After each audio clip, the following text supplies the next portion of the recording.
बार बार हम ये बात कहते हैं कि हम क्यों काम कर रहे हैं। क्या चुने हुए किसी को mayor, deputy mayor, MLA, MP, chief minister और प्राइम मिनिस्टर बनाने के लिए हम काम कर रहे हैं?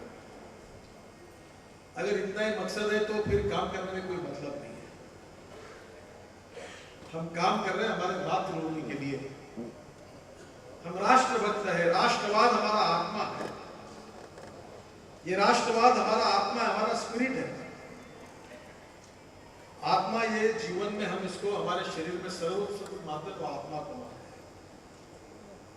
और ये राष्ट्रभक्ति का विचार लेकर हम इस देश के लिए सुशासन और विकास के द्वारा इस समाज के हमारा अंत्योदय का विचार जो उसको लेकर जो शोषित है, पीड़ित है, दलित है, जात, पंथ, धर्म, भाषा और सेक्स के आधार पर किसी प्रकार का डिस्क्रिमिनेशन न करते हुए सामाजिक और आर्थिक न्याय की बात को हमारे सामने रखकर हम सुखी, समृद्ध, संपन्न और शक्तिशाली हिंदुस्तान बनाएंगे जो भय, भूख, आतंक और भ्रष्टाचार से मुक्त है।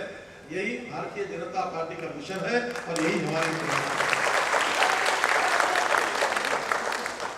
मुझे लगता है कि ये प्रेरणा स्वतंत्र वीर सावरकर जैसे देशभक्तों के जीवन से हमें मिली है। आज इस देश में ऐसे लोग हैं कि सावरकर जी ने ये कुर्बानी देने के बाद में भी उनको फोटो लगाने के लिए विरोध करती इस प्रकार की संकुचित मनोवृत्ति है। मुझे विश्वास है कि 2014 में भारतीय जनता पार्टी का जब राज्य आएगा, एनडीए का राज्य आएगा, तो अंडमान में जाकर फिर से वो पार्टी चिपकाने का काम करेगा। इस देश में सावरकर जी का अपमान हम सहन नहीं करेंगे और उसके लिए लोगों को सावरकर जी को और उनके जीवन को, उनके विचारों को समझाने की आवश्यकता है।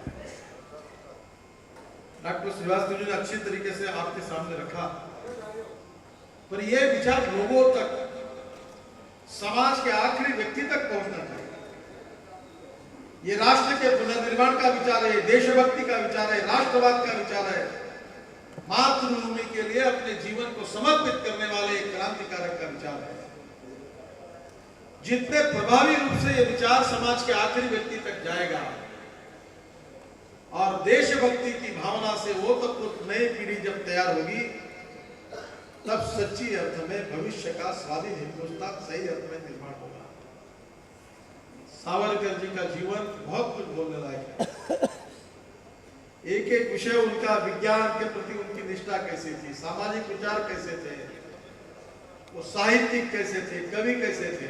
आपको पता नहीं होगा कि लता मंगेशकर, आशा भोसले, उदयनाथ मंगेशकर, इनके परिवार से मेरे बहुत अच्छे संबंध हैं।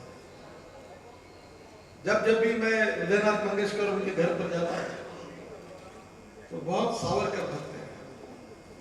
और मैंने एक बार, मुझे लता जी ने पूछा तो मैंने उनको कहा कि आपके जीवन में आपने बहुत अच्छे गाने गाए हैं, तो आपने बहुत अच्छा काम किया, पर मेरे हिसाब से आपके जीवन में अगर सबसे अच्छा काम कोई है तो मैंने उनको पूछा, लता जी आप बताइए कौन सा? उन्होंने कहा आप ही बताइए। तो मैंने उनको कहा कि स्वतंत्र वीर सावरकर जी की कविता को और आपने जो गीत गाए हैं उनसे अच्छे कोई गीत नहीं हो सकते। मुझे याद है कि जब मंत्री था तो ये जो आप टीवी पर जो रील्स देखते हैं, वर्ली सीलिंग प्रोजेक्ट, तो उस समय मैंने डिक्लेयर किया था, उसका काम मेरे मंत्री पद के कार्यकाल में शुरुआत हुआ था और उसको स्वतंत्र वीर सावरकर जी का नाम देने का हमने तय किया। और उस दिन उस कार्यक्रम में सावरकर जी के जीवन के जो गीत थे वो भी वहां गाने का कार्यक्रम हुआ था। और मुझे इस बात का दुख है कि हमारी सरकार जाने के बाद ट्विल का काम तो मैंने शुरू किया, आधा काम मैंने पूरा किया, और बाद में जब वो ब्रिज पूरा हुआ उसका नाम जो हमने सावरकर जी का रखा था उसको बदलकर स्वर्गीय राजीव गांधी का नाम उसको रखा। मुझे राजीव गांधी जी के नाम का विरोध नहीं करना है, पर स्वतंत्र वीर सावरकर जी का नाम था तो राजीव जी का नाम अलग जगह पर भी रखा जा सकता था। पर देश की जो मानसिक विकृति है और जिस प्रकार से देशभक्ति के इतिहास को जिस प्रकार से अवांछित किया गया, अपमानित किया गया, ये मेरे जैसे, आपके जैसे हजारों कार्यकर्ताओं के मन में चुभती हुई बात है।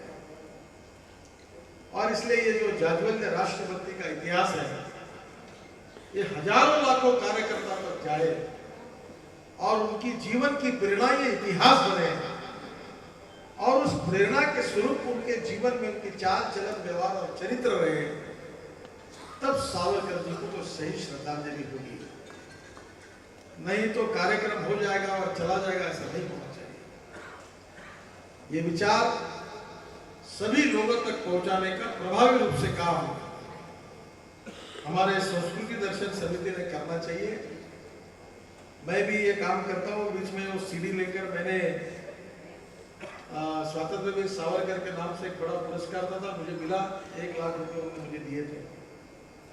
तो मैंने उसमें और मेरे 5 लाख रुपए डालकर इसके प्रोजेक्टर, वीडियो प्रोजेक्टर खरीदी किए और मैंने उनको कहा कि ये सावरकर की फिल्म ट्राइबल एरिया में जो स्कूल के बच्चे उनको दिखाने का काम करो। हमारे बाढ़ अपडेट उस ट्रस्ट के मेंबर है और मैं आपको फिल्म ला के दूंगा और आपके संस्कृति दर्शन समिति को मैं कहूंगा कि 2, 3, 4 प्रोजेक्टर लेकर सावरकर जी की फिल्म, छत्रपति शिवाजी महाराज की फिल्म, महाराणा प्रताप की फिल्म, डॉक्टर बाबा साहेब अम्बेडकर जी की फिल्म, जिनसे हम प्रेरणा ले सकते हैं, ऐसे सभी महानुभाव, देशभक्त, समाज सुधारक, इनकी बातों को, इनके व्यक्तित्व को हमने भविष्य के जो हमारे नागरिक के छोटे बच्चे उनको तक पहुंचाना चाहिए, ताकि उनके जीवन से प्रेरणा लेकर अपने जीवन की दिशा, भविष्य की दिशा वो तय करें और वो अच्छे नागरिक के रूप में तैयार हो। संस्कृति दर्शन समिति ने जो मांगे बताई है बहुत सही है। निश्चित रूप से हम इस बात को याद रखेंगे कि जब हमको मौका मिलेगा तो निश्चित रूप से इन सब बातों का प्राधान्य से हम विचार करेंगे। इतना वचन मैं आप सबको देना चाहता हूँ। मैं तो व्यक्तिगत रूप से भारतीय जनता पार्टी का कार्यकर्ता तो हूँ, पर परम सावरकर भक्त हूँ। मेरे घर में आप कभी देखोगे कि जब टीवी का इंटरव्यू होता है, मैं चेयर पर बैठता हूँ तो मेरे कुर्सी के पीछे सबसे बड़ा फोटो सावरकर जी का लगा है, उसके बाजू में माँ का लगा हुआ है और बाद में डॉक्टर हेडगेवार जी का, गुरु जी का फोटो लगा हुआ है। सावरकर जी का फोटो कभी भी आप इंटरव्यू में अनेक बार दिखता है जब मैं घर में बैठता हूँ। सावरकर जी को आपने याद किया, जैसे मुझे बताया तो मुझे लगा कि इस कार्यक्रम में आना ये मेरे लिए एक समाधान का विषय है। मैं संस्कृति दर्शन समिति को इसलिए धन्यवाद देता हूँ कि वीर स्मृति दिन के रूप में जो 100 साल पूरे हुए हैं अंडमान की उनकी जेल की यात्रा को, उसको लेकर जो आज का वीर स्मृति दिन आपने बनाया है, मैं आपको बहुत बहुत बधाई देता हूँ, आपका अभिनंदन करता हूँ और इस विचार को और सावरकर जी को पूरी शक्ति के साथ समाज में पहुंचाने का प्रभावी रूप से आप काम करिए। भारतीय जनता पार्टी और हम सब कार्यकर्ता इस कार्य में आपके साथ रहेंगे, ये विश्वास आप सबको देता हूं। और फिर से एक बार ये सावरकर जी के स्मृति को अभिवादन करके मैं अपना भाषण समाप्त करता हूं। धन्यवाद। जय हिंद। भारत माता की